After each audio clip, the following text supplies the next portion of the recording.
আমি রিক্সা চালিয়ে বিয়ে করেছিলাম আজ থেকে 1 বছর আগে।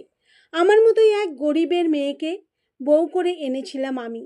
অভাবের সংসারটা খুব সুন্দর করে সাজিয়ে নিয়েছিল ও। বুঝতে পারি বউ আমায় খুব ভালোবাসে। আমি যখন রিক্সা নিয়ে বাড়ি ফিরি ও আমার জন্য গোসলের পানি তুলে দেয়। মাঝে মাঝে আমিও অবশ্য তুলে দেই। গ্রামের বাড়ি, আশেপাশে সবার বাড়িতে কারেন্ট থাকলেও তবে আমার বাড়িতে কারেন্ট নেই। খেতে বসলে ও পাখা দিয়ে বাতাস করে। গরমের রাতে দুজনে অদল বদল করে পাখা দিয়ে বাতাস করি। ভবিষ্যৎটাকে সাজানোর গল্প করি দুজনে। গল্প করতে করতে কখন যে ঘুমিয়ে যেতাম বুঝতে পারতাম না। মাঝে মধ্যেই আমার রিকশায় বড় বড় সাহেবরা তাদের বউকে নিয়ে ওঠে। দুজনে মিলে রিকশায় করে সুন্দর সুন্দর জায়গায় ঘুরে আর অনেক গল্প করে। সাহেবদের কাছে শুনতাম তারা যেদিন বিয়ে করেছে সেদিন আসলে তারা নাকি অনুষ্ঠান পার্টি না কি জানি কি করে। এই সব আমার জানা নেই। যখন শুনতাম আমারও ইচ্ছে করতো বউকে একটা শাড়ি কিনে দিতে।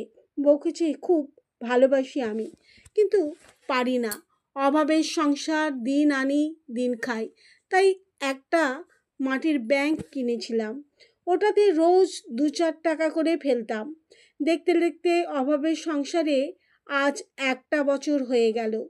আজ সকালে রিক্সা নিয়ে বের হবার আগে বউ যখন রান্নাঘরে গেল তখন বউকে না জানিয়ে লুকিয়ে রাখা মাটির ব্যাংকটা বের করে ভেঙে দেখলাম সেখানে প্রায় 480 টাকা হয়েছে। বাসা থেকে বের হবার আগে বউকে বলেছিলাম আজ বাড়িতে ফিরতে দেরি হবে। বউ মাথা নাড়ে, বলে ভালো কইরা থাকবেন। চলে গেলাম রিক্সা নিয়ে। সারাদিন রিক্সা চালিয়ে সন্ধ্যা 7টায় মার্কেটে গিয়েছিলাম বউয়ের জন্য একটা শাড়ি কেনার জন্য। আজ রাতে বউকে দিব। ঘুরে ঘুরে অনেক শাড়ি দেখছিলাম, পছন্দ হয় কিন্তু দামের জন্য বলতে পারি না। অবশেষে দোকানিকে বললাম, ভাই এই কাপড়টার দাম কত? 1,500 টাকা। আমার কাছে তো আছে মাত্র 480 টাকা। তাই ফিরে আসলাম। মার্কেট থেকে বের হয়ে বাহিরে বসে থাকা দোকানদারদের থেকে 480 টাকা একটা শাড়ি কিনে নিয়ে বাড়িতে চলে আসি। মাঝে মধ্যে ভাবি এই দোকানগুলো যদি না থাকতো তাহলে কত কষ্ট হতো আমাদের মতো গরিবদের। ফুরফুরে মেজাজে বাড়িতে ঢুকলাম। অনেক দিন পর বউকে কিছু একটা দিতে পারবো ভাবতেই বুকটা খুশিতে ভরে উঠছে বারবার। রাতে খেয়ে ঘুমিয়ে পড়ার ভান করে শুয়ে আছি। 12টা বাজার অপেক্ষায় চোখ বন্ধ করে আছি। কল্পনার জগতে ভাসছিলাম বউকে দেবার পর বউ কি বলবে, কতটা খুশি হবে।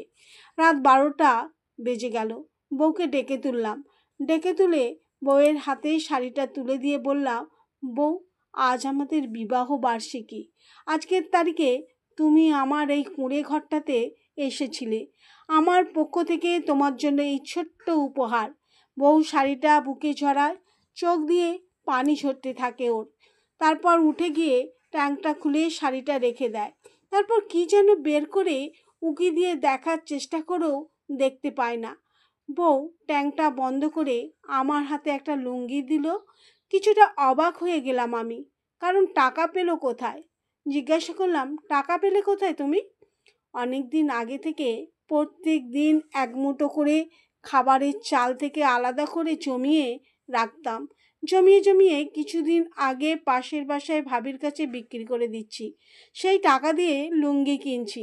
ভাবছিলাম আজকে দিব, আপনি তো এসেই ঘুমিয়ে পড়লেন, তাই ঠিক করেছিলাম কাল সকালে দিব। আমি কিছু বলতে পারলাম না, শুধু লুঙ্গিটা উল্টিয়ে পাল্টিয়ে দেখছিলাম। তারপর বললাম, শুনছি বড় সাহেবরা নাকি বিয়ের দিন তারিখে কেক কাটে। বউ বলে, আমাদের কি অত টাকা আছে? বাসায় মুড়ি আছে? আছে। যাও সরিষার তেল দিয়ে মুড়ি নিয়ে এসো, সাথে একটা কাঁচা মরিচ আর একটা পেঁয়াজ আনিও। আচ্ছা দাঁড়ান, আনতেছি। টিনের ফাঁক আর জানালা দিয়ে চাঁদের আলো আসতেছে। দুজন জানালার পাশে বসে মুড়ি খাচ্ছি। আমাদের প্রথম বিবাহবার্ষিকী পালন করছি। ছোট ছোট গিফট আর অফুরন্ত ভালোবাসায় বেঁচে থাকুক আমাদের মতো রিক্সাওয়ালাদের জীবন।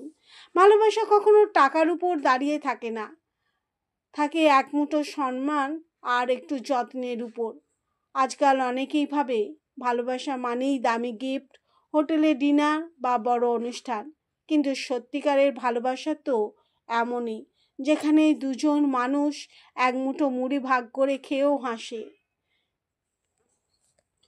গল্পটি আমাদের এলাকায় এক রিক্সা চালক ভাইয়ের জীবন থেকে নেয়া।